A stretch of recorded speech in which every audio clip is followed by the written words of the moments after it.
From the studios of Farm Journal Broadcast, this is AgDay.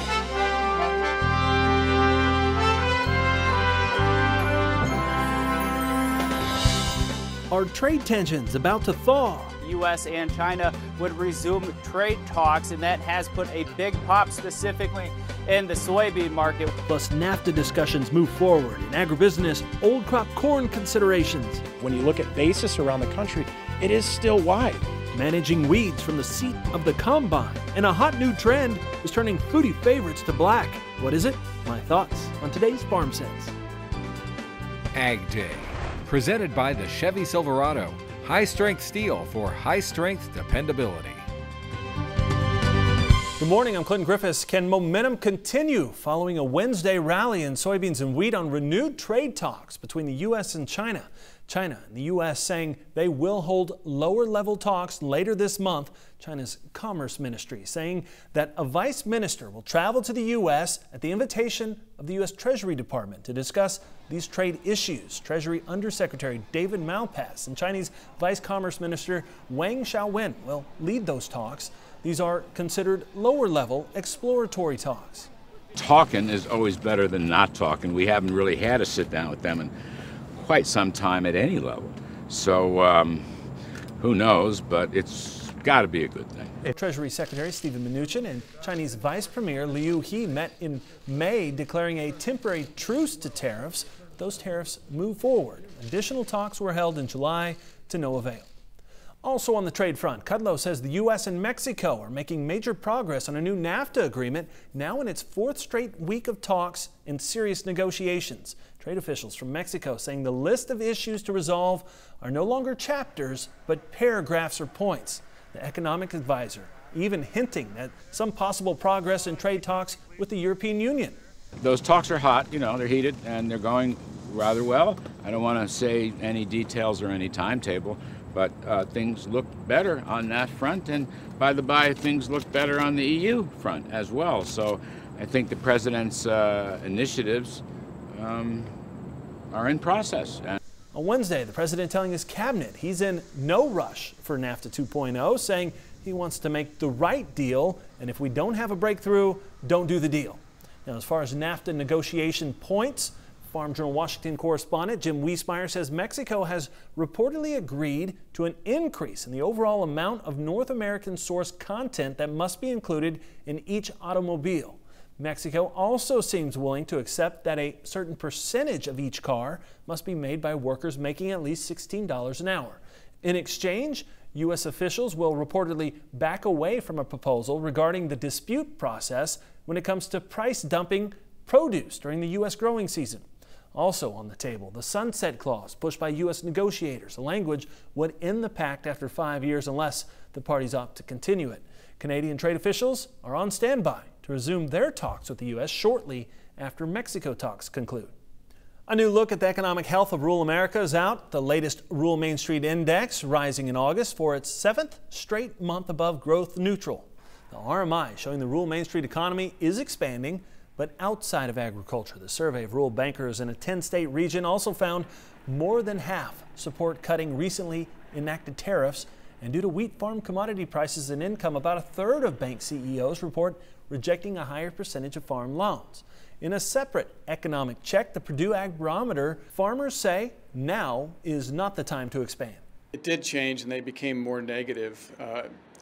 Every month we ask a question that asks people whether or not now is a good time to make large investments in their farming operation. And the percentage of people saying that this was a bad time jumped to 73% from 60% a month earlier. So it's really a pretty big change. In fact, when you look at the way that question's analyzed with both whether it's a good time or a bad time, it was the most negative response we've gotten to that question since March of 16. Back to the RMI now. Bankers also expecting a near 8% decline in farm equipment sales over the next year. Bayer and Monsanto officially integrated Thursday after meeting the Department of Justice requirements and completing divestments to BASF. That means the Monsanto name will be retired. But there are still headwinds for Bayer. Did Monsanto fail to adequately warn of the potential risks? Answer, yes. Company shares are dropping as it loses roughly $18 billion in market value this week following a San Francisco jury awarding a former groundskeeper $289 million on his claim that exposure to Roundup caused his cancer. Thousands of additional cases are now pending. Bayer believes that the jury's decision is at odds with the weight of scientific evidence, decades of real-world experience, and the conclusion of regulators around the world that all confirm glyphosate is safe. Because of DOJ requirements, Bayer was not given access to Monsanto's detailed internal information on the case during the buyout talks. USDA is forecasting the third largest corn crop ever, including record yields. It's also calling for the largest soybean crop with the second highest yields. But could those crops get even bigger? As Betsy Gibbon reports, condition ratings are very different from what they were a year ago. Clinton, the Pro Farmer Midwest Crop Tour will be here before we know it, beginning on Monday. That's when scouts will travel across the belt and see firsthand the condition of the crop. In USDA's latest crop progress report, 71% of the top corn-producing states is rated good to excellent. The number was 62% a year ago. USDA expecting 67% of the soybean crop in the top 18 producing states in the good to excellent category.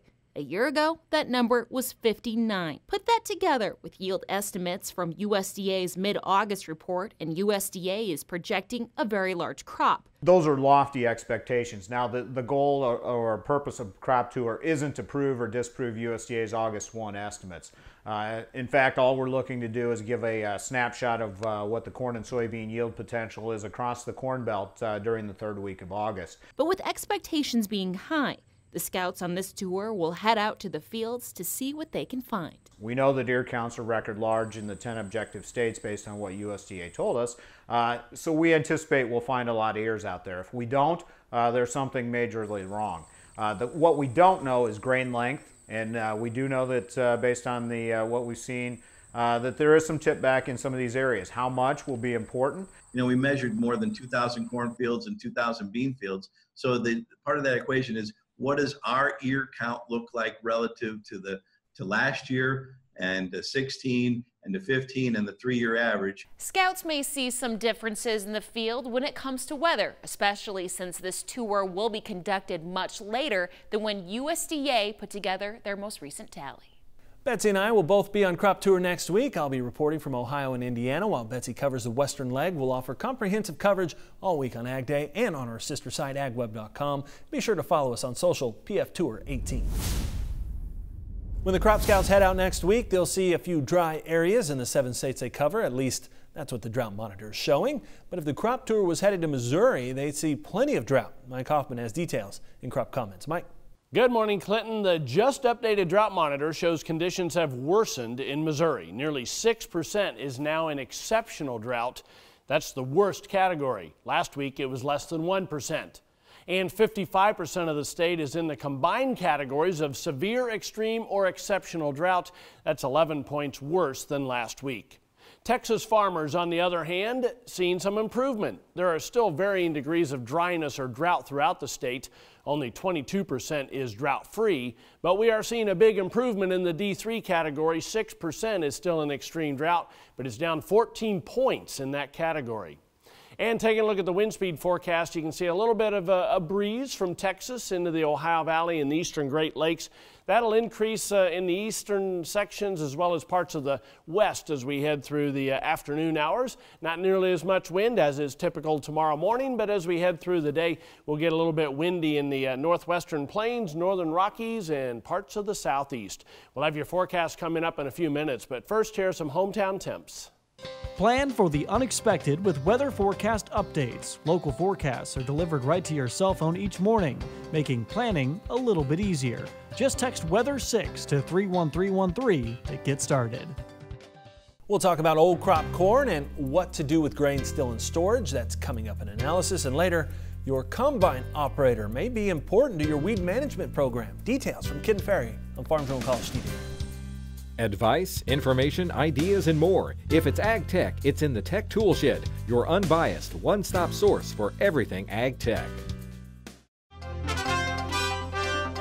In agribusiness, as we mentioned, grains getting a bump in midweek. Let's learn more from Oliver Slope. from Blue Line Futures. We are seeing the grains get a nice bid in the market. A lot of that over new news in the overnight session that U.S. and China would resume trade talks, and that has put a big pop specifically in the soybean market. We're seeing soybeans test that psychologically significant $9 handle. If we're able to get a conviction close out above here to wrap up the week, I think that opens the door for additional short covering from the funds, and the next line in the sand really doesn't come in till about 9:15 to 9:23. As far as the corn is concerned, right up here against technical resistance, we've got 380.5 as a big level. This is a retracement from the May highs to the July lows, as well as the original breakdown point from Friday's USDA report. Wheat also catching a nice bid on the back of spillover momentum from corn and beans, but we also had great export sales out here earlier this morning. However, we remain a little bit more pessimistic on the wheat market. We're moving out to December. That's where a lot of the volume is going to be for that Chicago contract. This has been Oliver Slope with Blue Line Futures from the floor of the CME. New crop is still waiting for harvest in many parts of the Midwest, but there are a lot of folks holding on to old crop corn. Tyne Morgan has more from the road in today's analysis. Here now is Steve Georgie of Allendale. Steve, when we look at old crop corn, we know quite a few producers still have old crop corn in their possession, wondering, should I move it now? Should I move it before harvest? What can they do? You know, right now, you're right. There is still a lot of corn out in the country. And when you look at, you hear these carryout numbers, old crop carryout sitting around 2 billion. Of course, there's a lot of corn. But what do you do with it now? That corn is going to have to move too. We have a good crop coming behind this. That needs to get moved. When you look at basis around the country, it is still wide. But the thing is, though, is that you're going to need to move that anyway. You may want to look at trying to move that corn. We've seen a decent rally for corn. Do you like it? Probably not, but it's better than it was. But look for a way to re-own it. Try to find a way to have that, maybe own it on paper versus sitting and owning it in the bin, because that is going to need to get moved. But basis right now is still pretty wide, and it may get worse as this comes to fruition. Steve, but with prices today, I hear a lot of producers that are reluctant to re-own it, reluctant to kind of take that step. Why do you think that is? I think they're reluctant to move it because they don't like the price anyway. We've just seen how much of a decline we've had as far as price. We've seen what you could have had versus what it is now, and I think that's something we still have to contest with moving forward. But the problem that you're going to get is that it's going to have to get moved. And so right now, because there's so much corn sitting in the country that needs to get moved, are we really going to see prices really get back to those levels again? It's going to be hard because of the flow of cash that's going to be moving around the country. All right. Thank you so much, Steve. We appreciate it. Stay with us. We need to take a quick break, and then we'll have much more here on Ag Day. To talk to Steve Georgie one-on-one, call Allendale Incorporated at 800-262-7538 or head online to allendale-inc.com.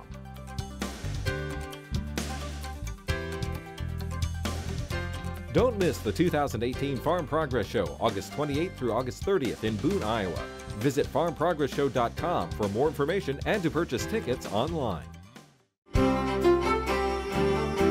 Welcome back to Ag Day. Here, meteorologist Mike Hoffman. Mike, as we look at the drought monitor, maybe too little too late, the rain that came this week. But, you know, it is what it is. I mean, it'll help. Exactly. When you look at this, it's kind of splotchy. I've been saying that a lot lately. It's not like the Southwest where everybody's really dry. It really depends on whether you've had spotty thunderstorms or not. But like we said earlier in the show, you know, Missouri has increased that exceptional drought area to a lot more than it was last week. So we don't need those really bad areas to keep getting worse. The other thing I just kind of look when you just look in general, there's a lot more yellow on this map, which means we're starting to get into that dry to moderate category in places as well that we weren't earlier in the season. But obviously the Southwest continues very dry. Oregon kind of showing up there with lots of moderate and severe drought across your state as well.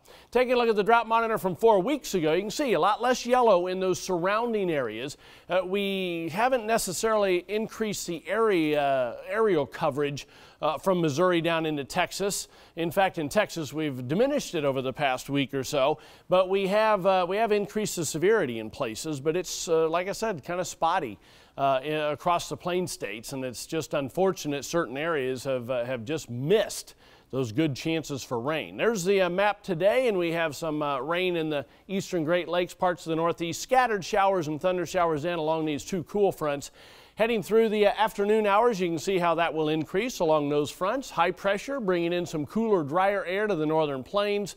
As we head into the first part of the weekend, you can see scattered showers from the northeast all the way into a few spots in Texas as we head into the morning hours, and that will increase in the southeast and up the eastern seaboard as we head through the afternoon. Scattered in with that area of low pressure, eastern Montana, and the typical low in the southwest as we head through the afternoon. There's the past 24 hours adding in the next 36. You can see as far as rainfall goes, parts of the Ohio Valley, Tennessee Valley in the southeast. Some areas will get 2 or 3 inches of rain, other places only a half inch or so. So it kind of depends on where you live there. The heat is kind of confined, I should say, to Oklahoma and Texas this afternoon with lots of 90s there. It's pleasantly warm elsewhere, comfortable with low temperatures in the 60s in the northern plains tomorrow morning, lots of 80s across the Corn Belt tomorrow. There's the jet stream, and you can see the trough kind of digs in.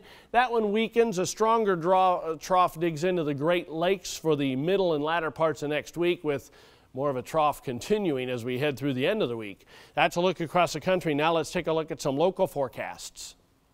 For Billings, Montana today, mix of sun and clouds and hot. High of 94 degrees. Fort Dodge, Iowa, partly sunny, comfortably warm, high of 83.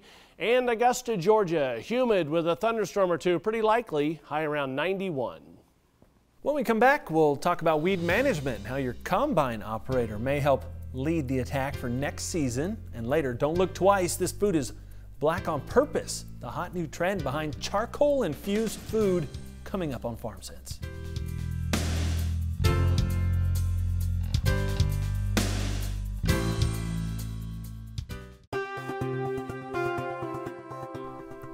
Weed escapes or even resistant weeds aren't something any farmer likes to see, which is why it's a good idea to get ahead of next season from the seat of the combine. Ken Ferry explains in today's Farm Journal College TV. Now, hopefully if you had a weed escape earlier in the season, you were able to take care of it. But when we start the harvest process, it's always good to make sure your harvest operators understand that if they run into a patch of weeds, whether grass or broadleaves, that they make note of it. Somebody needs to identify what weed it is and make some type of location where it is, because that's the information the guy who's in charge of managing your pest boss, managing the weeds next year, needs to know where the escapes are. So it may be a late season exposure due to poor stand or something like that, or it could be, like in this case, resistant weeds. And this patch, which is in the middle of nowhere, went through the combine last year, spread the seed in this whole area, and the herbicide program that's being implemented here is not stopping this weed. And if we don't get a hold of those small patches right away, when resistance shows up pretty soon, they'll seed the whole field. So the person who's going to make the plans for next year needs to know which weeds were out here and where they were, and help him make some management decisions with it. Thanks, Ken. All right, this food might not look appetizing to you, but it's the newest hot trend. A little farm sense on eating charcoal after the break. In the Country, brought to you by Kubota's M7060, built to get the job done. See KubotaUSA.com or your local Kubota dealer for more information. A couple of months ago, I started noticing some interesting products popping up at my house, most notably a rich black-colored face wash made with activated charcoal. Now, I've since seen videos of people brushing their teeth with it. And then this, at a recent food festival in San Francisco, charcoal was added to everything from corn dogs to cookie dough. It's often made from burning coconut shells or bamboo, and right now, adding activated charcoal powder to food is capturing the attention of social media, turning just about everything it touches jet black. I wouldn't say grit, but just a heartier, chunkier taste, sure. Doctors do prescribe activated charcoal to treat poisonings and overdoses. There are other claims about benefits, but professionals say eating too much on your own can cause severe constipation and other health problems. If someone takes a medication within, say, 2 hours of taking activated charcoal, the effectiveness could be greatly reduced or completely reduced.